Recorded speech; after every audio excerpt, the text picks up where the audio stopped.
우리 말씀을 보겠습니다. 우리 다니엘서 9장 말씀을 보도록 하겠습니다.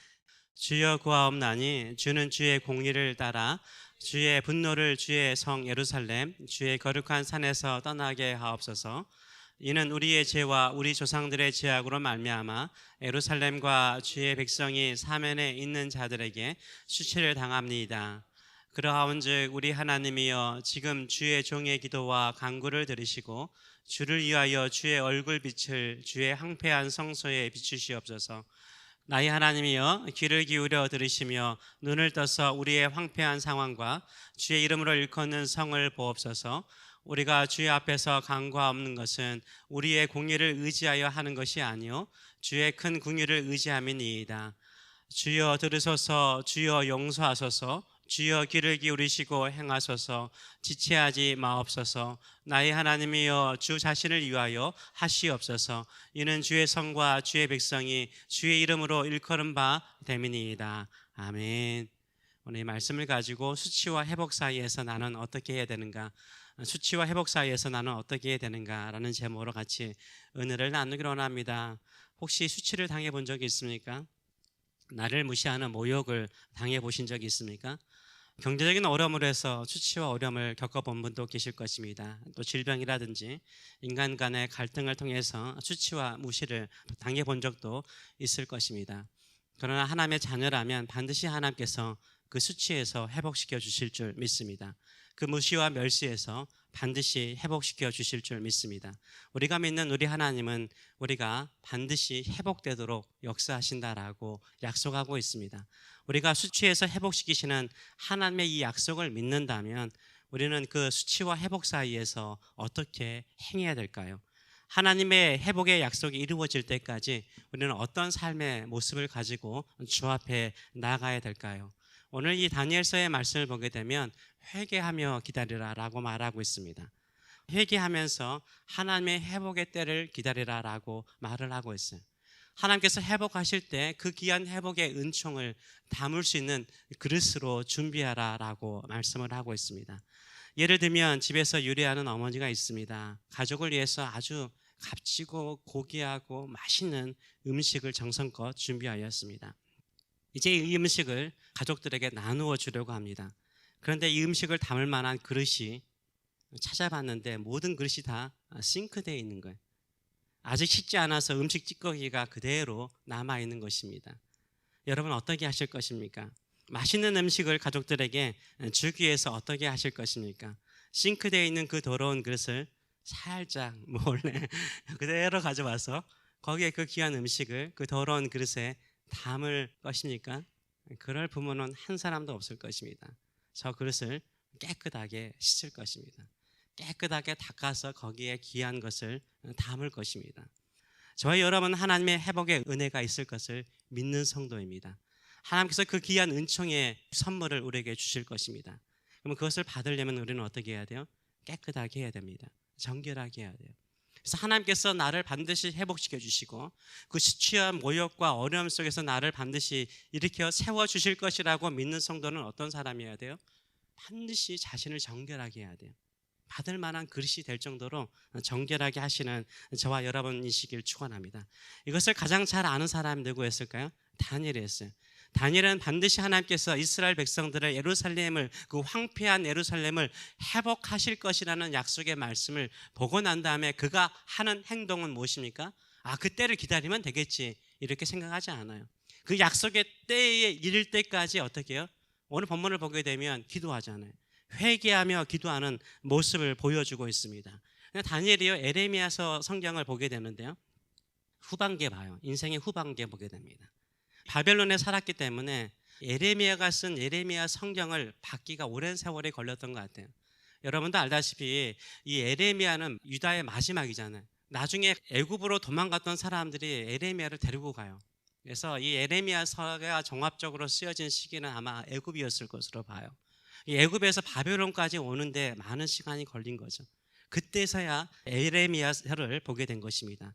9장 1절에서 2절의 말씀을 보게 되면 메대 족속 아하수에로의 아들 다리오가 갈대아 나라 왕으로 세움을 받던 차대. 갈대아 나라, 갈대아 하면 항상 바벨론을 생각하시면 됩니다. 곧 그 통치 원년에 나 다니엘이 책을 통해서 여호와께서 말씀으로 선지자 에레미야에게 알려주신 그 연수를 깨달았나니 곧 예루살렘의 황폐함이 70년 만에 그치리라 하신 것이라 라고 말하고 있어요. 에레미야 성경을 보면서 그 성경 안에 예언된 말씀을 봤다는 거죠. 에레미야 25장 11절과 12절에 나와 있어. 이 모든 땅이 폐허가 되면 놀랄 일이 될 것이며 이 민족들은 몇 년 동안요? 70년 동안 바벨론의 왕을 섬기리라. 여호와의 말씀이니라. 70년이 끝나면 내가 바벨론의 왕과 그의 나라와 갈대아인의 땅을 그 죄악으로 말미암아 벌하여 영원히 폐허가 되게 하리라 라고 말하고 있어요. 그래서 예루살렘이 황폐화되고 난 다음에 70년 후에는 반드시 돌아올 것이라고 말씀하세요. 예레미야 29장 10절에도 여호와께서 이같이 말씀하시니라. 바벨론에서 70년이 차면 내가 너희를 돌보고 나의 선한 말을 너희에게 성취하여, 하나님께서 70년 만에 너희들 그 수치와 그 모욕을 다 씻어버리고 회복시켜 주겠다는 그 선한 말씀을 성취하시겠다는 거예요. 그 너희를 이곳으로 돌아오게 하리라 라고 말씀하셨는데, 이 말씀을 읽은 거예요. 이 말씀을 읽은 거예요. 하나님께서 반드시 수치와 모욕 속에서 회복시키실 것이라는 이 예레미야의 말씀을 읽고 다니엘이 하나님께 기도하는 것입니다. 그래서 우리는 항상 생각을 해야 돼요. 내가 혹시나 수치나 모욕이 있습니까? 항상 수치와 모욕 속에 있을 때 하나님 회복이 있는 거예요. 이 에레미야서는 여러분도 알다시피 예루살렘이 황폐 전후에 쓰여진 성경 아닙니까? 그렇기 때문에 황폐화되는 그 시기에요, 하나님은 회복을 이미 생각하고 계셨어요. 이게 하나님의 마음인 거예요. 우리가 힘들고 어려운 시기에 하나님 우리를 다시 일으켜 세우실 계획까지 가지고 계시는 거예요. 그게 하나님의 선한 말씀이요 선한 계획인 줄 믿습니다. 그래서 여러분, 수치와 모욕을 당하고 있는 시기 속에서는 항상 기억하셔야 돼요. 때가 차면 반드시 나를 회복시켜 주실 것이다. 하나님께서 반드시 나를 일으켜 주실 것이라는 이 믿음을 가지고 나가시는 저와 여러분 되시길 축원합니다. 이 다리오 원년에요, 다니엘이 에레미야 서를 읽게 됐는데 기가 막힌 타이밍에 읽게 된 것입니다. 이 흥분되죠. 나이가 들어서 늙어가고 바벨론에서 내 인생을 끝나고 언제 다시 예루살렘이 회복되어지고 이스라엘 민족이 회복되어질까, 이런 생각을 하고 있는 시기에, 아무것도 보이지 않는 시기에 이 에레미야서를 기가 막히게 읽는 거예요. 근데 그때가 기가 막히죠.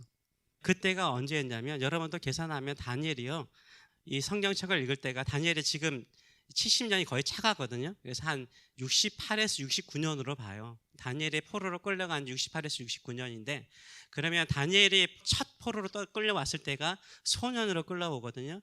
10대 후반이었을 가능성이 상당히 높아요. 15살에서 16살일 가능성이 높습니다. 그래서 15살에서 16살, 그리고 68에서 69를 더하면은 대략 85세예요. 지금 느헤미야서를 읽는 시기가 85세의 나이예요. 그 85세의 나이에 하나님께서 예루살렘을 회복하시는 말씀을 읽은 거예요. 그 회복의 때가 가까움을 알면서 다니엘이 하는 행동이 무엇입니까? 회개 기도합니다. 회개를 기도하는데 공동체의 마음을 가지고 기도를 해요. 3절의 말씀을 보게 되면 내가 금식하며, 금식한다는 것은요, 몸을 정결하게 하는 거죠. 음식을 먹지 않는 것은 몸을 정결하게 하는 거예요. 육신을 따라서 욕심을 따라 살지 않는 거죠. 배옷을 입는다는 것은 뭐죠? 행동을 제한하는 거죠. 배옷 입고 밖으로 나갈 수가 없잖아요. 행동을 제한하는 거예요. 그리고 죄를 덮어 썼대요. 죄는 슬픔과 회개를 의미합니다. 그래서 슬피 울면서 회개했다는 거죠.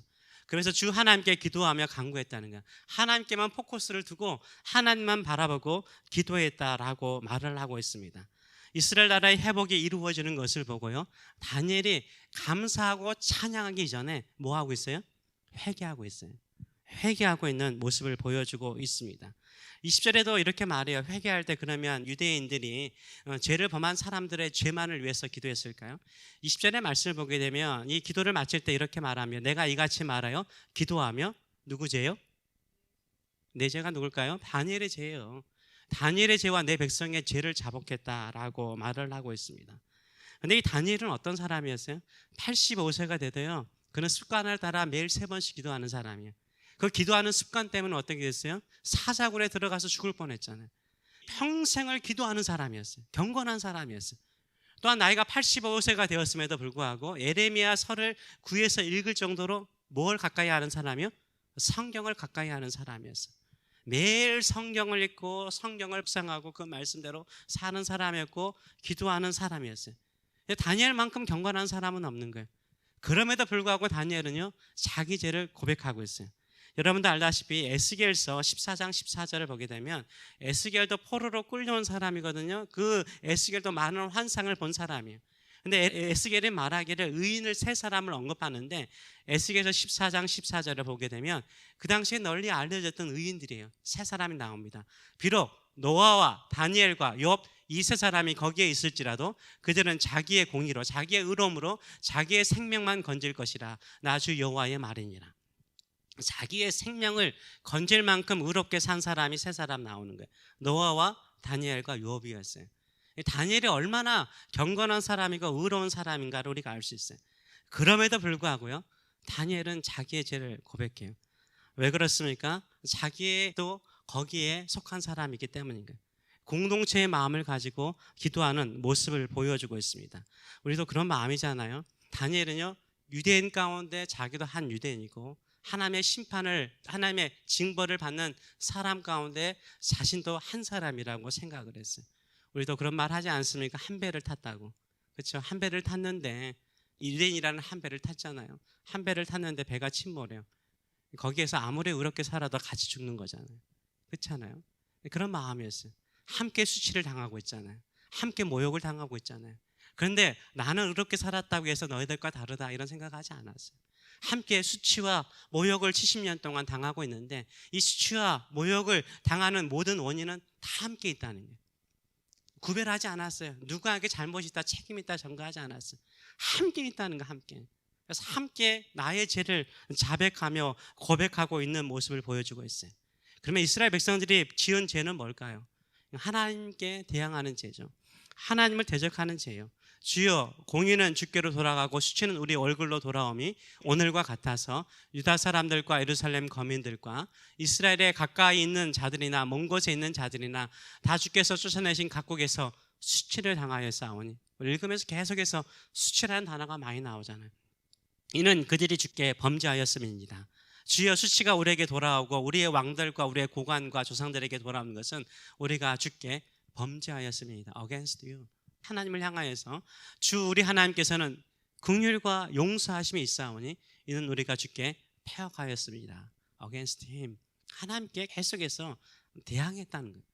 하나님의 말씀을 대항해서 그 말씀 지키지 않고 끊임없이 자기의 욕심과 뜻대로 살려고 했던 우리의 패역함을 이야기를 하고 있는 거예요. 죄하면은 그냥 도덕적인 죄 많이 생각하시잖아요. 하나님의 신실하심을 믿지 못한 거, 하나님을 신실하게 믿고 그 말씀 따라 살지 않는 것도 큰 죄예요. 다니엘은 무슨 죄를 고백하고 있습니까? 유다의 수많은 사람들이 하나님 앞에 신실하지 못한 죄, against you. 하나님을 향하여 대항한 죄, 하나님의 약속의 말씀을 붙들지 않고 대항한 죄를 회개하고 있는 것을 볼 수 있습니다. 그럼에도 불구하고 자신들은 그 죄로 말미암아 수치를 당한다는 거예요. 그 죄로 말미암아 수치를 당하고 있지만 하나님은 뭐 하다는 거예요? 하나님은 긍휼과 용서가 많으시다는 거예요. 하나님은 긍휼과 용서가 많으시다는 거예요.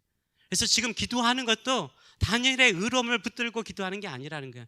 이스라엘 백성들이 지금 회개하는 모습을 의지해서 기도한다라고 말하고 있지 않아요.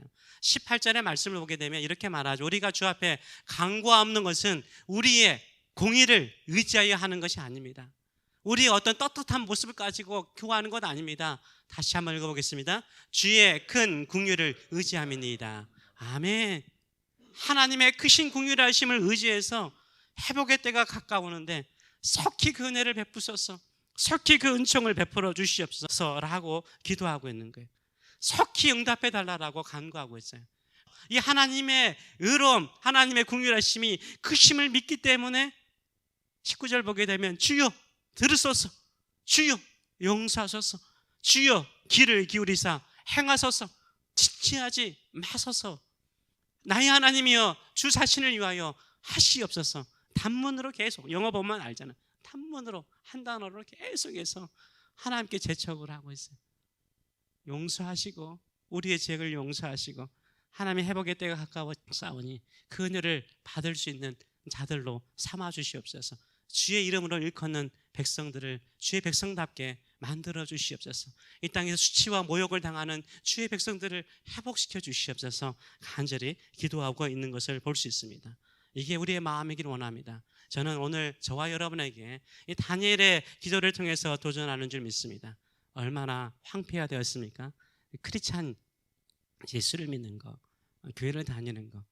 이제는 예루살렘이 황폐화되고 교회가 수치를 당하는 것처럼 믿는 성도들이 얼마나 수치와 모욕을 당하고 있는지 몰라요. 한국뿐만 아니겠습니까? 미국 청교도들이 왔음에도 불구하고 학교에서라든가 어디에서라도 예수 믿는다라고 쉽게 말할 수가 없어요. 크리스찬이라고 말하면 얼마나 모욕을 당하는지요. 교회는 쇠퇴하고 죽어가고 나이 드신 분들만 모여들고 젊은이는 떠나가고 이런 황폐한 시기 속에 나는 하나님이 반드시 부흥의 때를 준비하고 계신 줄 믿습니다. 그때가 언제인지 모르겠어요. 근데 그때가 이럴 때는요, 무슨 운동이 일어날까요? 다니엘같이 회개해요. 회개하는 거예요. 누가 잘났다 못났다, 목사들이 문제다, 장로들이 문제다, 교회들이 분열해서 문제다, 큰 교회가 문제다, 저 목사가 문제다, 이게 아니에요. 함께 교회가 수치와 모욕을 당하고 있잖아요. 함께 회개하는 거예요. 함께 하나님의 은혜를 구하는 거예요.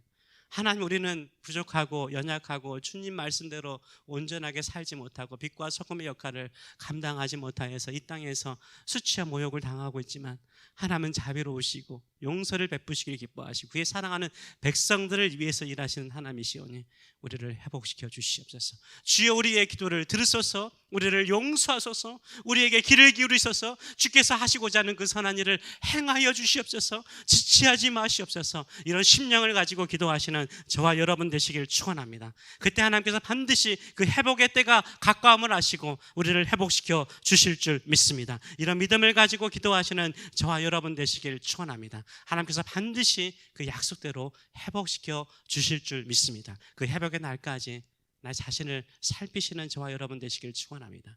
우리가 알다시피요, 죄라는 게 그래요.